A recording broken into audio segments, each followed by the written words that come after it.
Hello YouTube, j'espère que tu vas bien. Aujourd'hui, je voudrais te montrer dans une rapide vidéo comment intégrer des particules animées dans Webflow. Alors l'idée, c'est surtout de réaliser un projet qui ressemble à ça, avec plein de petites particules dans tous les sens, parce que c'est hyper sympa. Rien de véritablement compliqué dans cette vidéo, tu vas notamment apprendre de 1 à aller chercher un projet open source sur GitHub, de 2 à modifier un projet open source, et de 3 à importer ce projet dans Webflow dans la partie Custom Code. Pas mal de sujets qui vont notamment te permettre de te débrouiller tout seul par la suite si tu souhaites mettre en place du code dans tes projets Webflow.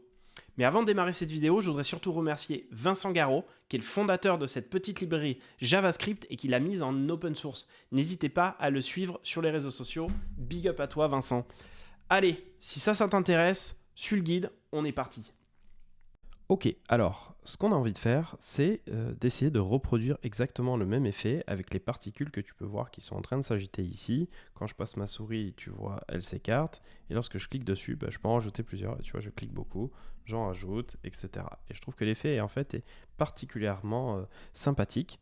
Alors, sur le site de Vincent Garot, ce que tu peux voir, c'est lui qui l'a créé, qui l'a mis en place, c'est qu'en fait, tu as tout un élément à droite qui va te permettre de configurer exactement la manière dont tu veux que les particules soient. Donc, on va dire, par exemple, imaginons que tu aies envie de changer la valeur de la taille, par exemple, des particules.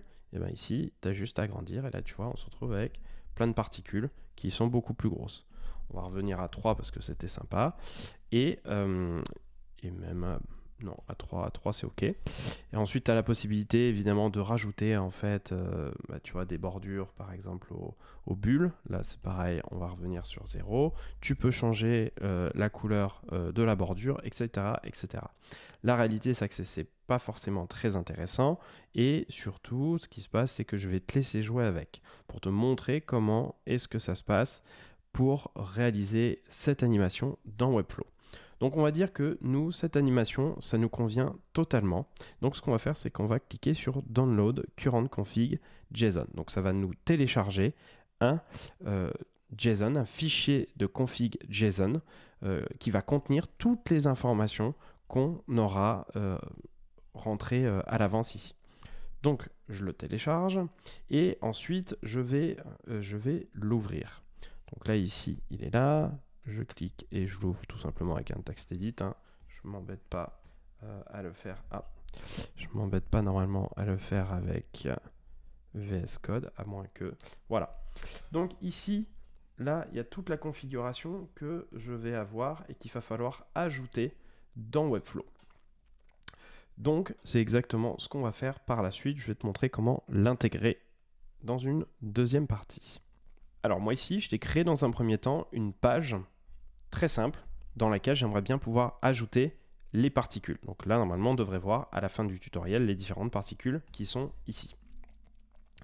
Ce qui se passe, c'est que normalement, lorsque tu veux mettre en place une animation comme ça, le mieux, c'est d'aller directement sur GitHub et normalement, ils sont censés t'expliquer comment est-ce que ça fonctionne. Ça tombe bien.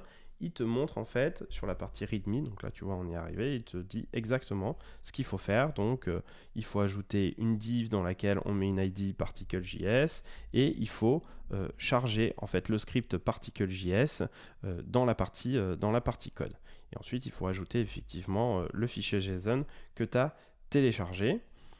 Alors moi ce que j'ai fait, c'est que j'ai déjà en fait créé ce code sur Notion. Je te l'ai mis en forme pour que ça soit beaucoup plus simple. Et ce qu'on va faire, c'est qu'on va tout simplement commenter ce code ensemble. Et bien évidemment, tu l'auras à disposition.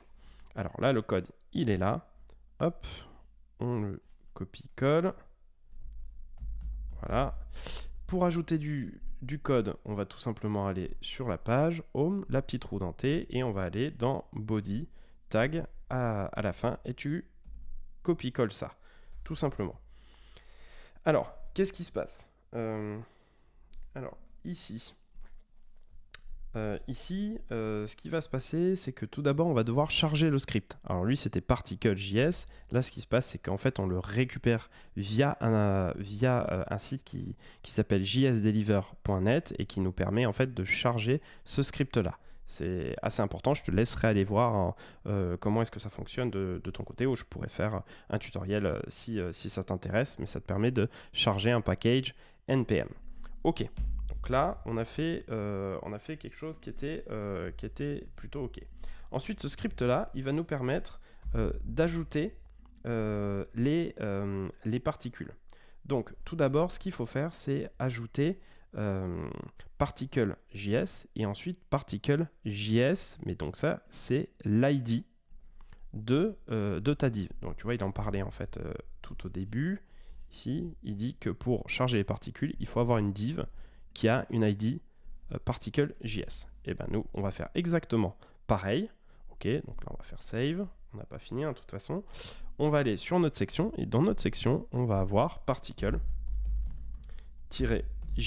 Et voilà, là, on a notre ID. Donc là, on est plutôt bon. On retourne sur notre code. Voilà, donc là, ici, je vérifie que je l'ai bien écrit, parce que parfois, il peut y avoir des petites erreurs. Hop, c'est bon, c'était bien écrit. Ensuite, moi, je t'ai mis un petit commentaire. Ce qu'il faut, c'est que tu ajoutes le JSON que tu viens de télécharger depuis sangaro.com particle.js. Donc là, c'est ce qu'on a fait. Il n'y a rien à changer. Et le plus important, effectivement, il faut vraiment que tu n'oublies pas à la fin de fermer la parenthèse avec le point virgule. Encore une fois, je vais te donner le code, donc pas de problème avec ça. Donc là, normalement, on devrait pouvoir être bon puisqu'on a chargé l'animation. Donc ce que je vais faire, c'est que je vais faire save. Et ensuite, je vais publier, puisque lorsque tu crées du code sur Webflow, si jamais tu ne publies pas, alors tu ne verras pas le code. Donc on va publish to selected domain. Et on va voir ce que ça donne. Hop, je clique dessus. Et là, j'ai un problème parce que, effectivement, du coup, c'est complètement cassé puisque j'ai l'animation qui se charge en dessous. Et là, j'ai mon texte et mes éléments en fait qui ne sont pas chargés. Donc, ils sont chargés les uns à la suite des autres. La technique, ça serait de rendre en absolute là, les particules qui sont ici. Donc, c'est exactement ce qu'on va faire. Et pour ça, tu vas retourner au niveau du code et on va rajouter un tout petit peu de CSS. Donc en fait, on va le mettre au-dessus. Et pour pas perdre trop de temps, pareil, je te donnerai le code. Il s'avère que moi, j'ai déjà testé à l'avance et je sais exactement ce qu'il faut faire. Alors, on met style et ensuite, tu vas devoir mettre ce code. Alors, particle.js.canva.el, tu dois te demander en fait d'où ça vient ça. La réalité, et ça je te le montre, c'est que ça, on le voit dans le code. Si tu cliques en fait, si tu cliques droit dessus, tu fais inspecter. Et là, tu vas voir en fait qu'il y a une classe sur la balise Canva qui s'appelle particle.js.canva-el et qu'il faut viser et qu'il faut rendre en absolute. Voilà, c'est tout aussi simple que ça.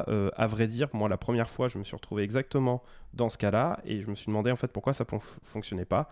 Encore une fois, la bonne pratique, c'est d'essayer de regarder le code et de voir comment ça marche. Donc, si tu fais du no-code, connaître un petit peu de HTML, CSS et de JavaScript, c'est toujours assez intéressant parce que ça permet de débugger.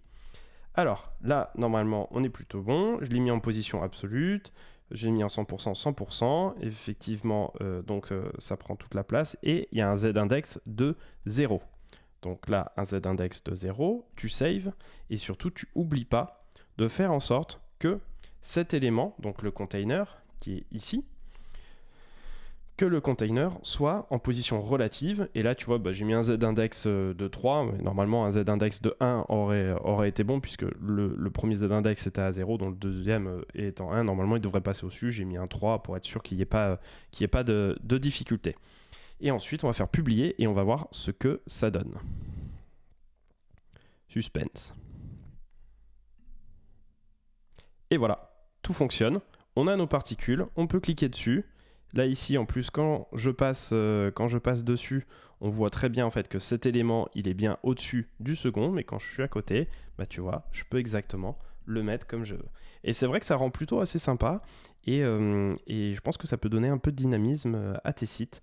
Voilà, le code sera bien évidemment en commentaire de cette vidéo YouTube et j'espère que ça t'aura plu et que tu pourras faire des belles animations. N'hésite pas à les mettre en commentaire. Et hop, on a fini. J'espère que ça t'aura plu et que t'auras appris des choses. Moi, je trouve cet effet de particules hyper sympa et ça serait vraiment trop cool de le voir sur certains sites Webflow. Bon, cette vidéo est déjà terminée. Si elle t'a plu, n'hésite pas à laisser un commentaire, un like et bien sûr à t'abonner à la chaîne. Ça, c'est important parce que comme ça me donne de la force pour continuer à te donner plein de tutoriels autour du no-code et de l'automatisation. C'était Milan Bogart pour Uncode School et je te dis à très vite pour une prochaine vidéo.